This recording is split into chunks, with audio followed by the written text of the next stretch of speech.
This is VSiN, the sports betting network. The numbers told the story, they always do. It's one of those idiots who believe in analytics. This is a numbers game with Gil Alexander on VSiN. Good Wednesday morning to you. It is a numbers game at VSiN, the sports betting network, VSiN.com, Game Plus, iHeartRadio, YouTube TV, and of course, SiriusXM channel 158. It's radio's Gil Alexander, everybody. That right there is television's Kelly Bedlin. Brings the pretty every morning. That's right. That's what he does. It's what he do. That's what I do. What's up, YouTube TV? What's up, you? VSiN.com. How you doing, YouTube TV? You guys worked out that thing with ESPN ABC yet? Oh, you haven't? I do not think so. That continues to linger. That's a thing. On the show today, your old midweek football kind of show, Will Hill with all his picks coming up. Greg Peterson on college basketball. I don't know if you know this, his middle name is Hoops.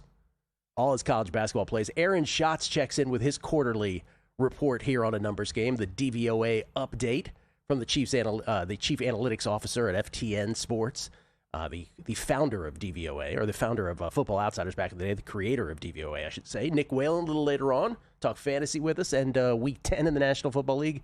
And then it's Warren Sharp and Wishnev Wednesdays. Even though we misspelled Wishnev, it's still Todd Wishnev, who's on a early season college basketball heater right out of the gate. Nice. Oh, yeah. He's got his Twitter Spaces. People are enjoying that as well. Warren with his unique angles on Week 10 of the National Football League. Twitter Spaces, man. He's all over the place now. Twitter Spaces. Or was that something else? Sorry. Something else. I don't remember.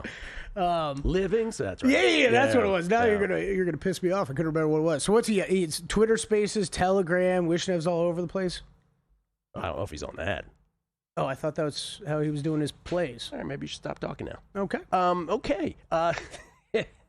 No, it's not Telegram. Oh.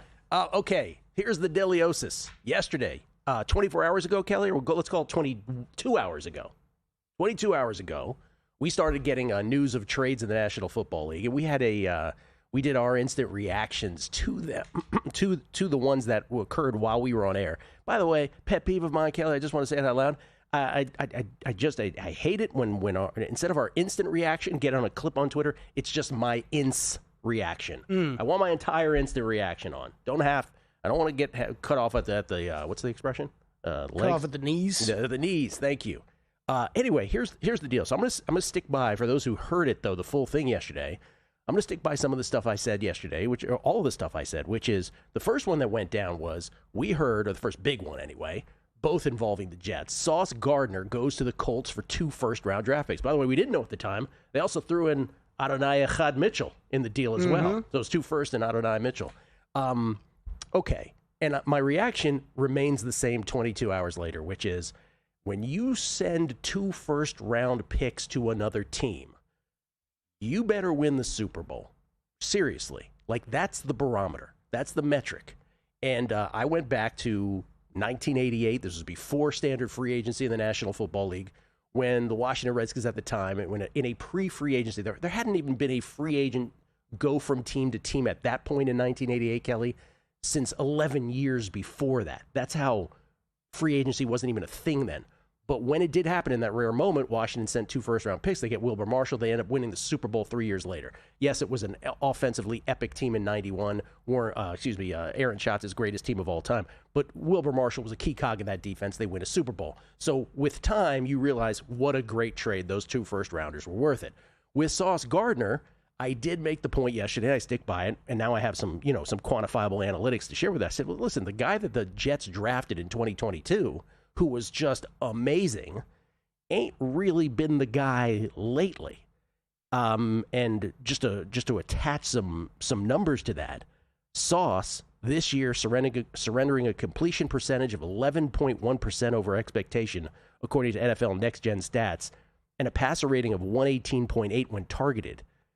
He's still forcing tight windows, 61.9% of his targets. The bulk of his coverage over the past 3 seasons was high quality. Not a great tackler, picky as a tackler, draws penalties given his grabby style of coverage. But the deal is that he's not quite the same. He's still good. He's still maybe even very good, but he's not great. He's not the best corner in the league like he might have been that first year. And so for this to make sense for the Colts, now they got to have the sauce from old, and they got to win the Super Bowl. That's all there is to it. Yeah. I think it's tough, man. It's tough. I think I was going through some of those numbers yesterday, even looking like he's having a little bit better this year than last year. Like last year was more of the drop-off. But with corners is tough to judge too, right? I mean, given game state and what your team's doing, right? When you're the Jets, you're constantly behind and being thrown on. So, I don't know.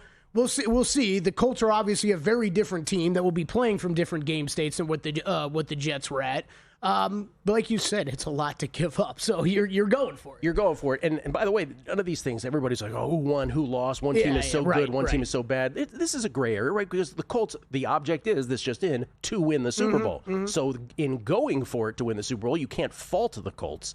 They've just got to get prime sauce to do this. But again, two first round picks is a lot. The Jets also then after the show made a huge trade with Dallas, where the Jets trade Quinnen Williams, their standout defensive lineman, to the Cowboys. Cowboys shoring up the middle of their defense. But the Cowboys gave up a second round pick next year and a first rounder in 2027 to get Quinnen Williams. And so, it's funny, my Cowboys fans friends in mass were texting yesterday, oh, now I'm not so mad at Jerry Jones. Now I kind of like what he did. No, wrong. Again, it's too much for a guy in Quinnen Williams, right? Who, again, you go to his advanced stats, and he really has dropped off this year. He had a pressure rate of 12% in 2024, is still good. 8% so far this season. That's very bad. His time to pressure also falling. 2.74 seconds in 2022, his all-pro season. 2.79 the following year. 3.02 last year. 3.16 this year. So again, a guy who is not the player he was, for this to make sense for Dallas, he's got to return to what he was. If you're the Jets, the haul of all of this is, right, it's a complete, we're starting from scratch. But now we have draft picks, multiple next year. We have 3 of them, talking about the Jets now, in 2027. And so it's this, all right, we still kept Brees, who thought he was going. Yeah. We still kept Garrett Wilson. Those are going to be our cogs, I guess. But now we have this ability to completely reinvent our football team. Now, remember, like a team like Detroit in 2023, they completely reinvented their football team, transformed that team. Jahmyr Gibbs, Jack Campbell, Sam Laporta, Brian Branch, right? I mean, complete overhaul of that team. And it's worked out so far for the Lions, who are an absolute contender. Haven't gotten to the promised land yet, but they're an absolute contender to win the Super Bowl. The thing with the Jets, now presented with this opportunity, is they have this chance to draft all these new great players. Maybe they'll have a draft like the Lions. But guess what? The Jets already had this kind of draft in 2022. So, who did they draft in 2022? It was Sauce with a 4th pick, Garrett Wilson with the 10th pick, Jermaine Johnson, who's a Pro Bowler, at the 26th pick, and then they got Brees with the 36th pick. All of that in one draft. So this is the NFL today now, which is, I said the other day, the Dolphins scored 70 points against the Broncos 2 seasons ago, and look at them now. 2 seasons, September of 2023. The Jets did exactly what the Lions did 3 years ago, and look, now half the guys are gone. Mm-hmm. And we would have said 2 years ago, we would have said it was a home run draft. It absolutely was a home run draft. But so even when you do well, Gil, yes, right, it can still happen. And I think you brought it up with the Colts earlier, right? I think the Jets did a great job yesterday. I think you start over, unload all these guys, gather all the draft picks you can. But it's not done yet, right? No. It's done when you draft the guys and you see how good they are, what those draft picks actually turn into. And I think it also goes back to the Cowboys moves, right? It's not, you can now analyze the Micah Parsons trade a lot more in totality, seeing what all of those picks and everything have turned into. You can, but what I hear from Cowboys fans, now it makes so much more sense. Really, all the Cowboys did was, the net of it is they got a first and gave up a second. So in that respect, but the money that they quote unquote saved getting rid of Micah Parsons now really goes to Quinnen Williams. It's just bad business. Right. It's just, I don't know what the net of it doesn't make any sense to me from a Cowboys perspective. It's essentially Mozzie Smith and Micah Parsons for Kenny Clark, Quinnen Williams, and you move up about 20 spots in the draft from the second round to the first round. The biggest key to that Cowboys-Jets, by the way, so the Colts-Jets, I would say, time will tell. It's a lot to give up, but let's see. Who knows? If Colts win the Super Bowl, it's all worth it. Yeah. Gray area. The Cowboys, the key detail that is not getting emphasized enough is that the 2027 first rounder they got in the Quinnen Williams trade is the better of the 2 first-round picks, goes to the Jets. And Kelly, that when you look at the whole trade value charts and draft value charts, that ends up tipping it more to the Jets than almost anything. It's huge. Because if, let's just say the Green Bay Packers, right? Yeah, it's an NBA style the trades that you made. If the Green Bay Packers end up in the NFC Championship in 2 years, and the Cowboys, let's be kind to the Cowboys. Let's say you're mediocre. You're still talking about like 15 picks in the draft difference.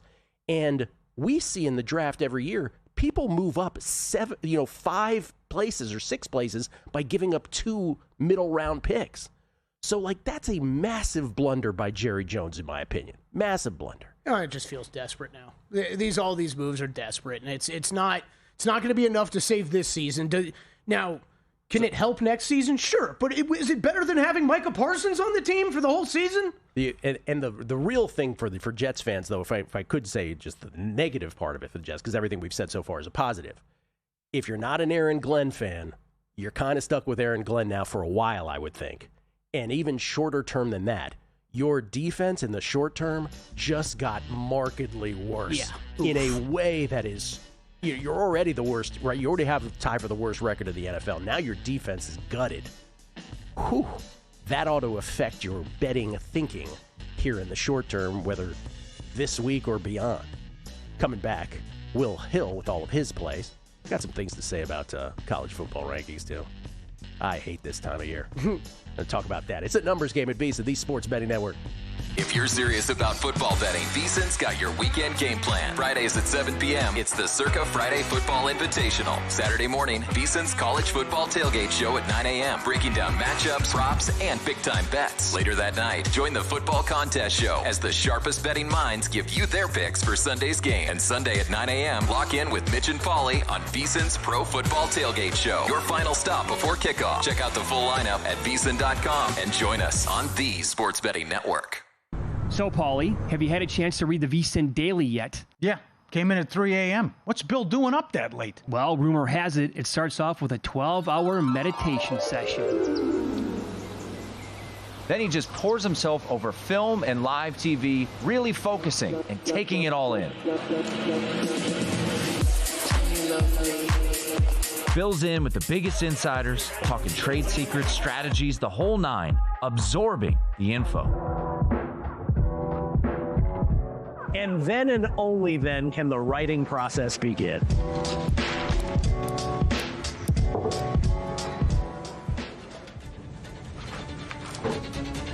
In Las Vegas, Bill's late night becomes your early morning. Wake up to the very latest betting insights in your inbox with the VSiN Daily.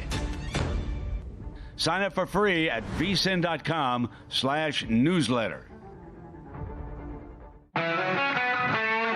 Coming up on Wednesday's edition of Money Moves, Kendall Valenzuela from Fantasy Life is going to join us as we look ahead to the next week of the National Football League. Any streaming options for your fantasy team, and who should you add on the waiver wire? Plus, it is a fat NBA card. We're going to break down every single game and a little bit more as college hoops is well underway. So don't miss out. Join Stormy and I on Money Moves, 2 to 4 Eastern, 11 to 1 Pacific here on VSiN, the Sports Betting Network.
The Numbers Game on VSiN, the sports betting network. If you want to bet smarter, start with smarter insights at VSiN.com. Greg Peterson's college basketball best bets. Greg will be on with us later this hour. Wednesday, Maction. Steve Makinen's college football best bets. Later today, you can check out Zach Cohen's NBA picks and props, Jonathan Davis's NHL best bets, and Mike Somich's NFL Week 11 look-ahead picks. Unlock every article with VSiN Pro. Sports Equinox Special gives you full access through May 1st, 2026 for just $120. Sign up now at VSiN.com/subscribe and stay sharp through spring. We get tweets, beating the book. I always appreciate the feedback. This is from Fairway Fred. Hey, Gil, how did you come up with gacked it, referring to losing tennis plays? Oh, no, when a player chokes away. I don't know how I came up with gacked it. It's like just felt like a gack. Used it forever, yeah. John Massey, Cowboys chasing after a bad deal with Parsons. What could go wrong? Nothing. They're Nothing. good. Can't think of anything. They're good. Michael Burns, the Jets are the Jets. Ask the Bear and Parlay. They will blank this up. I could use the letter, right? Judd O'Connor, losing 2 years with all of that fallout with Rodgers was probably the catalyst to restart again. At least this year, they realized it. There's no question that the Aaron Rodgers hijacking of the franchise, or they're allowing, I should say, Aaron Rodgers to sort of hijack the franchise, was complicit in all of this. No doubt. It changed the trajectory of where the team was going, yes, right? No doubt about that. Will Hill joins us now, courtesy of the Progressive Guest Line. You can follow him on Twitter at @NotTheWillHill. That's 2 E's on the host of the Shoulda Bet More podcast, also, of course, on the Megapod, also the Bear Bets podcast empire at Fox Sports. How you doing, Will? Gilly, Kelly, what's going on, guys? Before we get any thought of your bets, any of these sports talk radio topics you want to chime in on? The Dodgers Game 7 or that World Series in historical perspective, or what we just talked about, the trade deadline?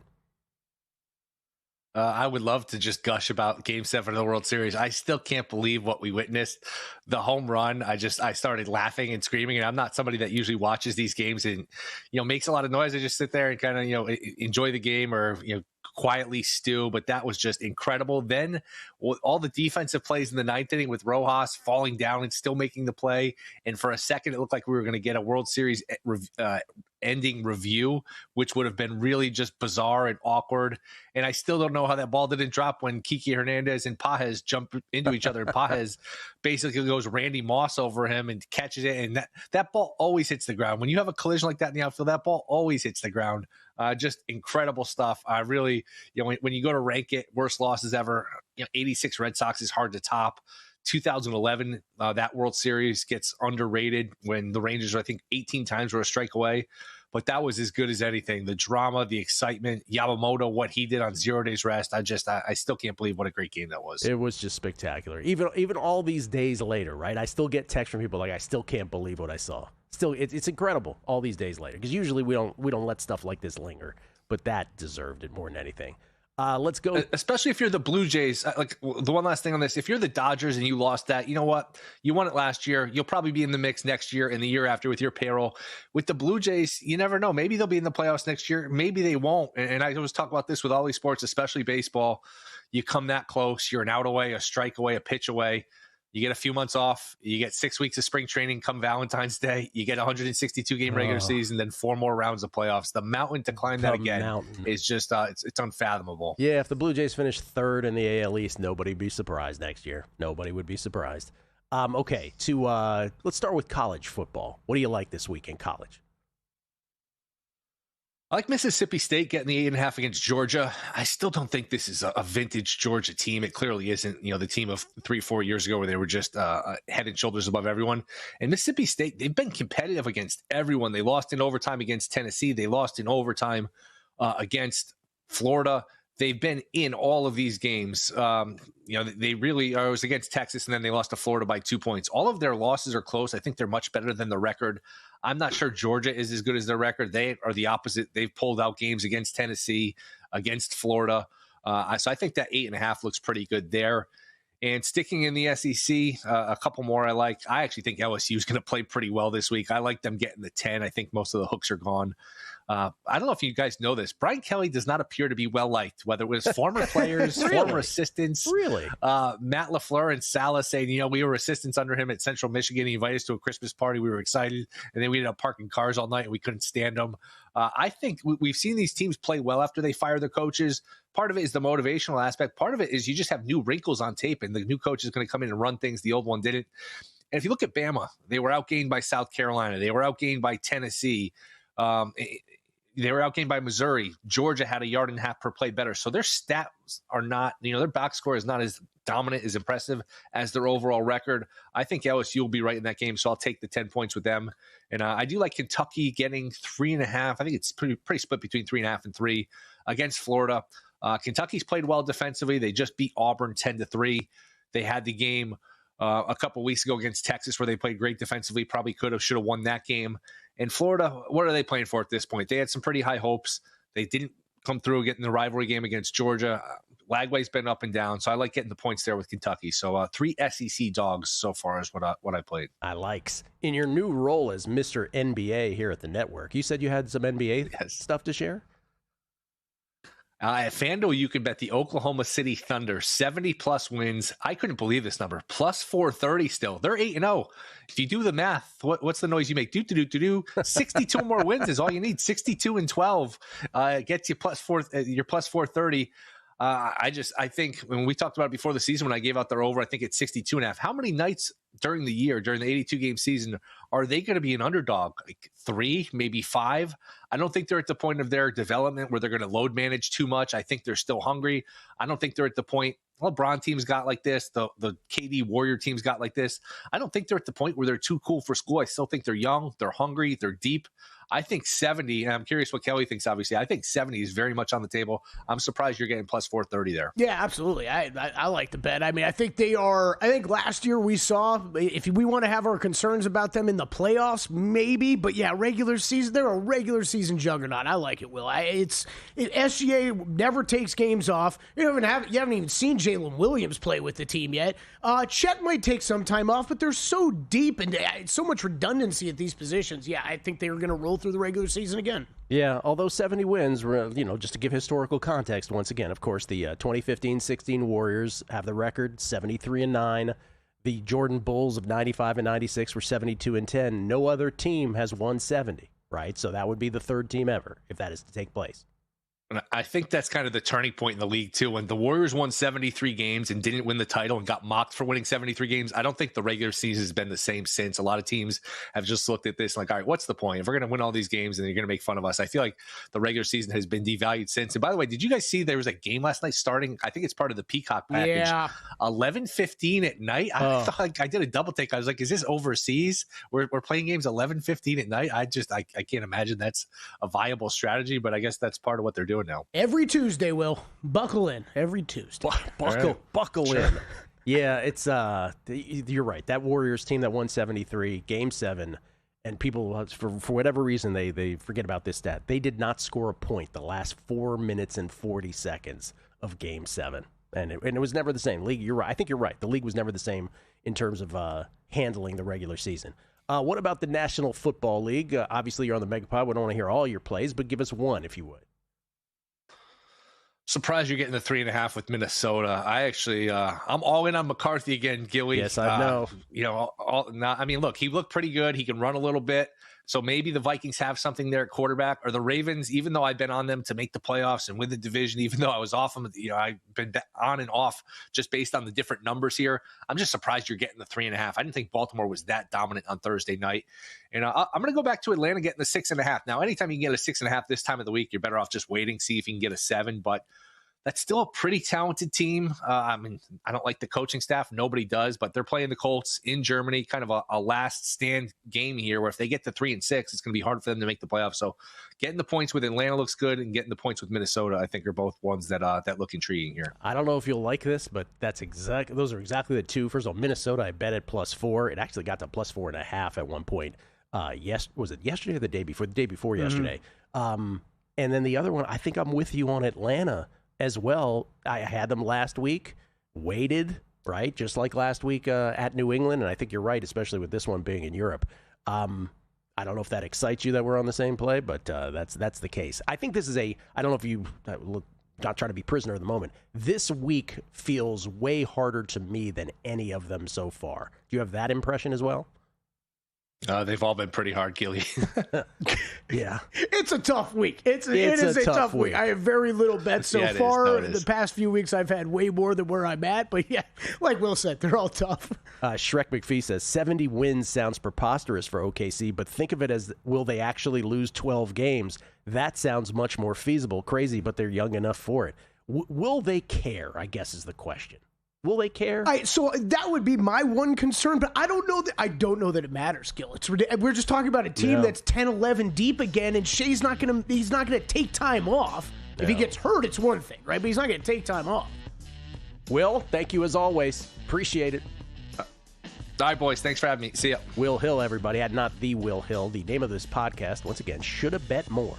Shoulda Bet More, where all podcasts are available. Kelly has an MVP bet that he made in the NBA. We'll talk about that and more.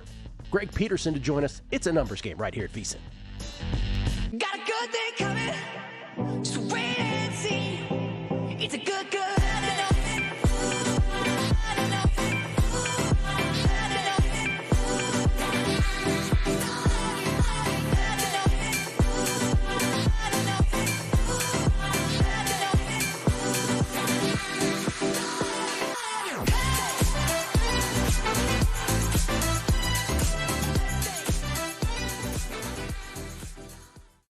Your sports betting game with VSiN's exclusive betting splits.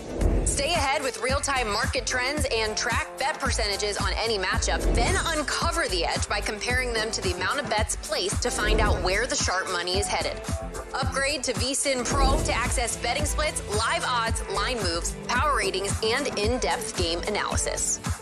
Go to VSiN.com/pro to join VSiN, the sports betting network.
This is VSiN, the sports betting network.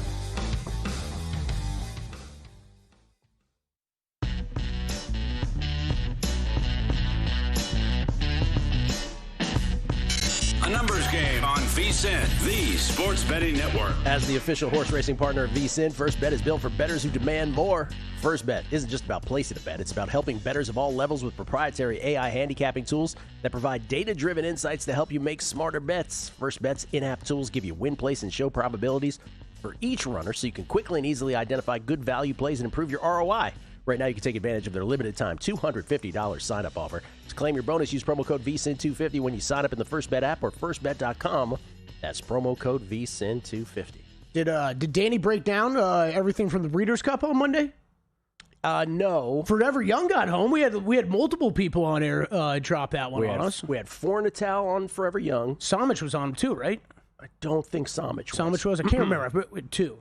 David Aragona was, and I want to say Drew was too. No, Drew was the opposite. Drew was talking about how he had Forever Young the year before and Sierra Leone this year. But it was Aragona and Fornatal both had Forever Young. Well done by them. Yeah. Gets home with it. Fornatal had an additional horse as well, Ben Tornado, I believe, before that as well. So Fornatal was the big winner. I forget what you texted me, but yeah, that's the... Whenever we had all those guests on, we get so excited about it. I'm like, yes, gonna fire away. And then Saturday, I'm doing something, and Gil checks in with me. I'm like, oh yeah, forgot. I slept through most of it. I'm like, wait, what? The classic? I was always like a beat behind when they started. Oh, that's tough too. Yeah. When you're waiting for them to get going, and then you flip channels or something. Then you miss it. A little bit of numbers game history happening, by the way. 2,500 shows lifetime of this, or plus this in primetime action.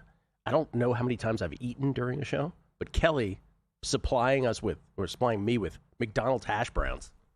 So, is that good? You could even see them right in the corner of the screen. Right in the corner. It's always two hash browns for Gil Alexander. People don't know that. Never more, never less. If you're doing a McDonald's run, you don't even need to ask him what he wants. Just do two hash browns. Always. Isaiah Wrinkle, always the best with that back in the day. Isaiah Von Wrinkle, always good with that. Appreciate that from him. Before we talk about your NBA MVP vote, so the first installment of the college football rankings came out. Got to be installed. Got to be installed for you to do anything with them. And I just want to give my annual PSA, because on this show I've said every year that these have happened, I always say the only one that matters is the last one, the sixth one in December. And people will pontificate on this stuff over and over, and I just, it just drives me crazy. Again, I'm the guy who, before this format, I'm the guy who was angry that FSU didn't get to the semifinals when they were undefeated, and I had that big debate with Falik on air. Because again, for me, it's like I don't care if you're 10th string quarterback, lose by 70 in the semifinals. Is this a sport? Clearly not. It's an exhibition. This entire thing is an invitational. This entire thing that you call a sport, right? So I just want to say this about this now. It's like none of this matters because the committee will justify anything that they want to justify based on however they want it to go on the final one. Yeah. And in between now and then, people are going to debate. The committee's just going to sit back and be like, we're going to do whatever we want. And just as an example for this one right here, right? One of the things that they claim is that it doesn't matter when you lose. September losses mean just as much as November losses. Oh, yeah, right? Sure, yeah. Okay, well, if that's the case. It's always been that way in college football, right? If that's the case, Notre Dame, right, wouldn't be 8 spots higher than Miami. I believe Miami ended up 18th. Is that where they're at? Yeah, great. I think so. Great call. Yeah. Perfect. So, it's a perfect example. Miami beats Notre Dame. Miami's lost recently. Notre Dame lost early. First 2 games, Notre Dame's 8 spots higher. So let's just stop with that, right? Also, some of the more under the radar stuff. BYU undefeated, Ohio State undefeated. But there are ways to put up, the blind resumes, team A, team B. And if you do it, you can just pick your parameters, right? So if you look at strength of schedule, if you look at teams that each has beaten in the top 40 of our buddy Bill Connolly's SP+, why is BYU 6 places worse than Ohio State, right? So it's all ridiculous. And then, and I'm not even picking on Notre Dame because Notre Dame, we've had Dr. Bob on who says it's the second best team in the country. And we've had Tyler Shoemaker on who says one of the 4 best. That's not the point of what I'm saying. What I'm saying is all of this is so subjective. so ridiculously subjective. We even had somebody, right? People talk about, well, Notre Dame's a great brand. That's what we're talking about with this thing? Brands? That's what this quote-unquote sport is. It's brands. If we're doing that, the Las Vegas Raiders should be in the Super Bowl every year. Dallas Cowboys, for sure. That's all I got. I don't know. Did any of these feel important to you? No. Yes. I mean, yeah, that BYU. There's one to me. Okay. BYU was not going to matter because they play Texas Tech, I believe it is, right, coming up. So it's okay. That's going to play out. Most of this is going to play out anyway. But yeah, in some respects, it does matter. What's your one? Notre Dame. Just saying Notre Dame in there because it's, like you said, we think the losses are in the rear view, right? And the how many brand is good. A lot of our guests that we respect talking about them being there, and I think seeing that they're already in, and you know what, you're in that top 12, and as long as you win out, like a lot of our guests have predicted, it's hard to imagine they're not falling out of that if they win out. So right. I think that was the only one for me that really felt important because, like you said, the rest of this is going to kind of play out. Well, Memphis, by the way, would be in the bracket, and they're not even in the top 25. They would be the best of the fifth best conference winner. They're not even in the top 25, but they would get in based on that rule. Right now, as it played out, these would be the matchups. Memphis would play Georgia. The winner would take on Alabama, but all of this subject to change. I'm just saying it's like none of this matters till the last one, and the last one, there will be complaints, no doubt. Yep. By the way, Texas A&M has a case that they should be number one, and Indiana has a case that they should be number one. But whatever they come up with at the end, they're going to justify however they're going to justify it, and people are going to be upset on the other end when their team doesn't get in. Yep. But they'll use the criteria that they will use to justify is always a moving target. That's the point. It's very tough that I have you next to me for all these years when we had to sit through that Florida State stuff together because it is. I mean, after that, it just changes your view on how all of this is done. Again, like you said, they will find any reason to pick who they want. I like your game. I love the pageantry. I love the Americana, but don't tell me it's a sport the way that we know other sports to be. It's an invitational. Yep. NBA MVP. We just mentioned SGA. Well, you made a bet.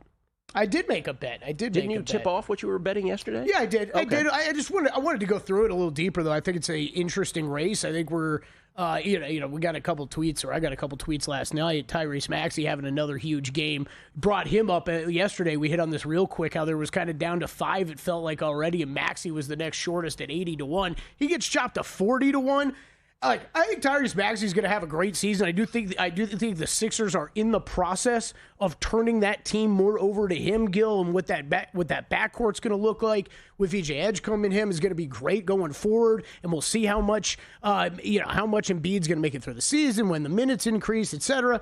Is he really live for the MVP race? I'm not willing to go there yet. I think if you have something like you can find scoring leader or something for Tyrese Maxey this year, that would be a market I'd be interested in. But for now, I just wanted to focus on top 5 guys. And I went through some stats on what they've done so far. And some of these guys, like Luka Doncic, you're going to see his stats if you're watching at home. He's only played 4 games, keep it in mind. But yes, he is averaging 41.3 points per game. That is really what he is doing so far. Gil, we like to talk about it was all SGA Jokic last year. You and I have been preparing for Wembanyama here for the past couple years when he was going to burst onto the scene and be a real candidate in the MVP race, and that could very well be this year.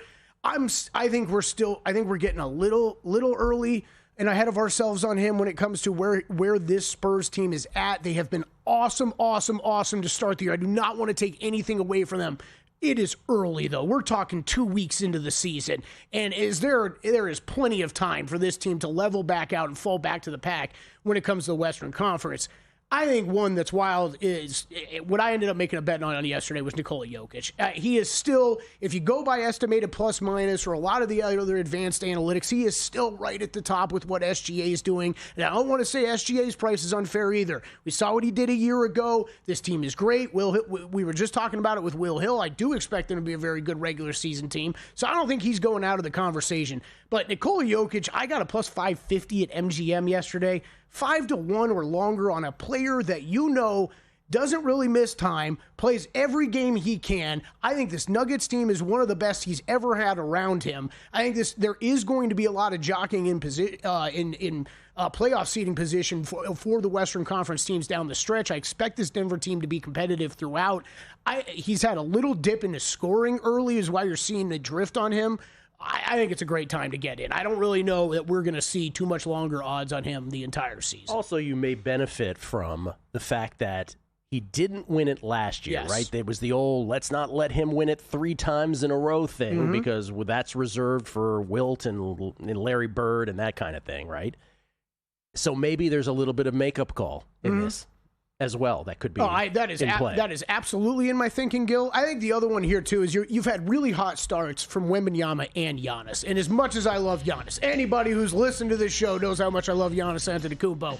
It's kind of same thing as Spurs. I think if Giannis is going to win this thing, you're talking about the Bucks being a top 2-3 seed in the Eastern Conference. I just don't know if that's happening. By the way, I should point out, it was Joel Embiid a few years ago where prevented the 3-peat for Nikola Jokic. Last year prevented the 4 out of 5 from Nikola Jokic.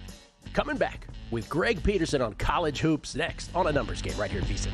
VSiN's player prop projection tool is now available for the NBA. Get projections for points, assists, rebounds, and more powered by Opta AI. On VSiN.com/NBA props, we line up our projections against the latest DraftKings odds so you can quickly spot mismatches and find value before the market adjusts. The NBA player prop projections tool is available exclusively to VSiN Pro subscribers. Check it out now at VSiN.com/NBA props and join us on the Sports Betting Network. Join the guru, John Hansen, at the intersection of prop betting and fantasy sports on Prop Points, only on VSiN. Lesson number 1, Patty's back. I still believe that Caleb Williams is not any good. And, other than Rome Odunze, I don't trust anyone that can't run the ball. John and his guests will help you find the connection between the two and give you his expert advice on how to capitalize when a number is too good to pass up. Prop Points, weekdays at 1 p.m. Eastern on VSiN.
A numbers game on VSiN, the sports betting network. Back on A Numbers Game, live from Circa Resort Casino, downtown Las Vegas. Gil Alexander. That right there is Kelly Bidlin, everybody. Producer number 9. So much more than a producer.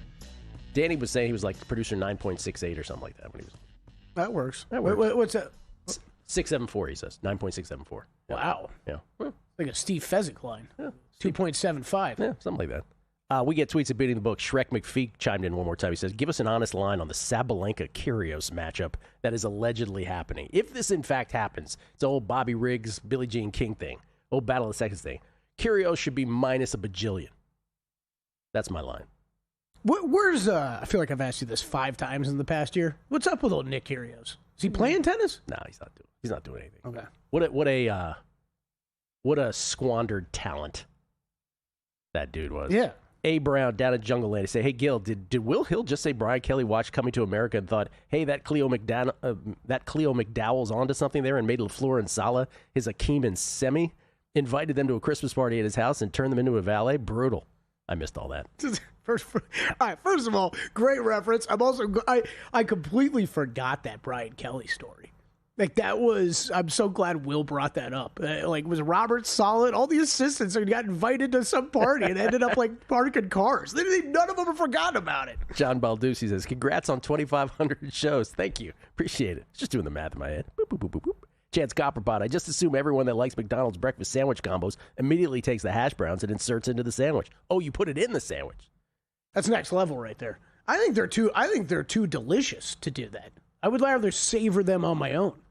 GV, New Jersey, New York says, the Sixers are in the process. Kelly, please tell me that was a Freudian slip of some kind. That's right. Don't associate those two things. Sixers and process. Brad Magnus. They should ban that word in that city. What the Jets are doing is great, except they shouldn't have gone half measure on the trades. Brees should have been moved, and Wilson if someone wanted to tango. They do not need to draft a quarterback this year. None are worth it. Build the lines. Yeah, no, I have no problem with what the Jets did. I'm going to guess. Just saying they had a great draft 3 years ago. They can't do much better than that. I would be keeping on to Garrett Wilson. I'm going to guess they tried to move Brees. I think they did. And that was kind of the reports that they took calls. They just weren't getting what they wanted. But, I mean, Brad, overall, I'm with you. If you're going to move those other pieces, you might as well move the running back, too. Ladies and gentlemen, without further ado, we must bring him on because he has tons of college basketball plays for us. Greg Peterson, Greg Hoops Peterson joins us now, courtesy of the Progressive Guest Line, GUnit_81 on Twitter. And, of course, the daily college basketball podcast, Coast to Coast Hoops. What time of day, Greg? First of all, good morning. What time of day can people expect that to be released? It goes up the exact same time every single day. Midnight Pacific, 3 o'clock a.m. Eastern without fail for 2,175 days. Though I now want as my reward a McDonald's hash brown because you guys were talking about that. Haven't had one in years, but I always remember them being very good, just like hopefully the podcast is. Well, just jog up here and get one, Greg. That's right. We got one waiting for you, buddy. It's only like 9 miles. That's not even your full day. 2 birds, 1 stone. Worth it. That's right. Worth it. Your first couple days of college basketball, how have those gone for you? The Monday write-ups were not necessarily my best. I actually did a solid job with the video picks, but with that said, with regards to taking a look at some of these transfers, sometimes you get some hit or miss results, and the Sun Belt did not treat me very well. Night number 2 was a whole heck of a lot better, but what I'm noticing right now is that favorites are really reigning supreme. Over 57.5% cover rate for favorites over the first 2 days, so we have learned a little bit from that. We have dove in on that front, and the fact that we've got college basketball back in our lives and the fact that we got that 8 a.m. Eastern, 5 o'clock a.m. Pacific time on Monday, inject that in my veins. Absolutely love it. I wish that happened every week like that. It's really awesome to have a full-day college hoops. And no reason not to, quite frankly. If we're going to do it once, we can do it every time. Okay, without further ado, you got a bunch of these. The floor is yours. Where would you like to start? How about if we start with Rutgers versus Rider? That's the earliest game at 6 o'clock p.m. Eastern time involving 2 Division I teams. I think Middle Tennessee State is playing a D2 team, but unfortunately we don't get that game on the betting board. But with Rutgers, they have been outside the top 125 in terms of points scored on a per-possession basis for, get this, 19 straight seasons. And this was a total that opened up more around about 144 or so. We're seeing this drop to 139.5. I still like the under here at about a 139 and 139.5. Riders struggled to get to 60 points in their game against Virginia. They've got a guy with a great name, Flash Burton, who should be their top scorer this year, by the way. But for Rutgers, even with Ace Bailey, Dylan Harper, they were unable to get above 500 last year. They have to replace all those guys. They don't have a lot in the post against the Rider team that they themselves have a little bit of turnover in the front court, but the back court with returning Zion Cruz and company, I think should be able to keep them lively in this game. Seeing a lot of 18.5 out there in the market on Rider, I'm going to be willing to take those points with the Broncos and the under. That almost trips me out. Not just 2 lottery picks, 2 top 5 picks Rutgers had, and nothing to show for it. Couldn't even get above 500. Wow. It's incredible. It's incredible. What did I bet? What did I tail Will on? 200-1 on them to win the Big Ten tournament or something? I was like, 2 lottery picks. I'm in, sure. That's right. What could go wrong? Come on. NBA talent? Coppin State and LaSalle. What do you got here? We are exploring a cover with the LaSalle Explorers. Right now, about 17.5, 18-point favorites. This actually opened up closer to about 15.5. Coppin State last year, 362nd in the country in terms of points scored on a per possession basis. Now, Khalil Horton looks very much improved, 19 points, saying number 1 against Maryland. But with LaSalle, I love the fact that they bring in Coach Darius Nichols. He was over at Radford, brings over with them quite a few guys that played with them over the last few years, like Justin Archer. When Archer has been in that Nichols system, he's averaged 7.5 rebounds per game. They go up against a Coppin State team with no size whatsoever. They lose their main big man from a season ago in Jonathan Dunn, so this should be doomsday for them down low. I do think that with LaSalle, they're going to have a little bit of a rough year out there in the Atlantic 10, but I firmly think that this Coppin State team might be a bottom 10 team in all of college basketball. They have struggled to score for years, at total north of 140. I'm in on the under, and I'm willing to lay up to about like 21 points here with LaSalle. Right now, seeing that at more in that neighborhood of 18. The big spreads just keep on coming. How about Delaware State? The Hornets of Delaware State against Temple. Huge spread here, 18 points. Yep, and I'm going to take those points with Delaware State, a Delaware State team that was a top 50 team last year in terms of turnovers forced on a per possession basis. They lose a lot of their primary scoring, but they bring back one of their primary ball handlers, and Corey Perkins, who has been in the program for 4 years, for his career averaging about 2.7, 2.8 assists per game. And for Temple, I just have a little bit of a fear of this team not necessarily having that primary ball handler. Did not have a single guy last year with more than 2.2 assists per game. They really didn't address that in the offseason. Adam Fisher is a disciple of Micah Shrewsbury, was an assistant at Penn State prior to taking the job over at Temple. They have yet to really show that prolific offense. Delaware State, they themselves well outside the top 250 in terms of points scored on a per possession basis. Think they get a little bit more of a slog of a game as a result, and a lot of turnovers, like that under to go along with the points with the Hornets of Delaware State. They're not just Eagles, they're screaming Eagles. Let's go even higher with spreads. 23.5-point dogs are the Southern Indiana Screaming Eagles at Butler. Yeah, Butler's really getting bet up here. This was a number that when I was putting out my write-ups, this was more around about 20, 21. Now we're up to 23.5. Like it all the more with Southern Indiana. They bring in a Bethune-Cookman transfer by the name of Trey Thomas, who is averaging 16 points per contest for a Southern Indiana team that they flow nice, clean offense with this Butler bunch. They're turning over a lot of pieces. They bring back Finley Bizjack, but he's pretty much the lone out of their top 8 guys that returned from a season ago. Now Butler should be able to win the battle down low with bringing in Yuan Traore, Michael Ajayi. He was very good over at Pepperdine a few seasons ago, but that said, with this Southern Indiana team, they're breaking in a new backcourt. They should be right at home, though. Butler last year forced no turnovers whatsoever, 362nd out of 364 teams in terms of turnovers forced on a per possession basis. That is the best friend of a backcourt that is a little bit new, trying to get to know one another. I do like the points here with the Screaming Eagles, and Butler, relatively mid-tempo team under Thad Matta. That 155 total seems lofty. I'm in on the under. All right, let's go still higher. South Dakota, 29.5-point dogs at Creighton. I got to think you're taking the points here, right? Yes, I am, and I'm taking another shot on the under. South Dakota last year was number 3 in all of college basketball in terms of points scored on a per possession basis.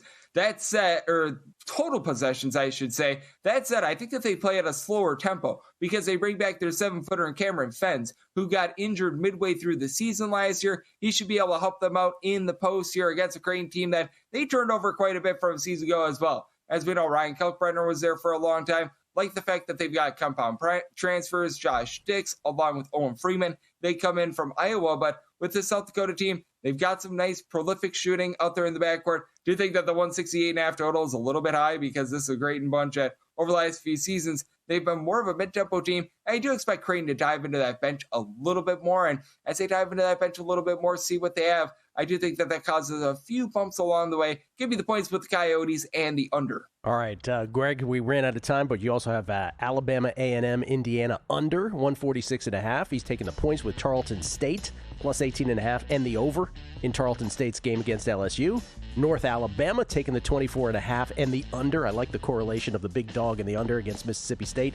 And then Loyola Marymount, you are laying the 7.5 and taking the under against Eastern Washington. You know who's on the call of that game, the Loyola Marymount?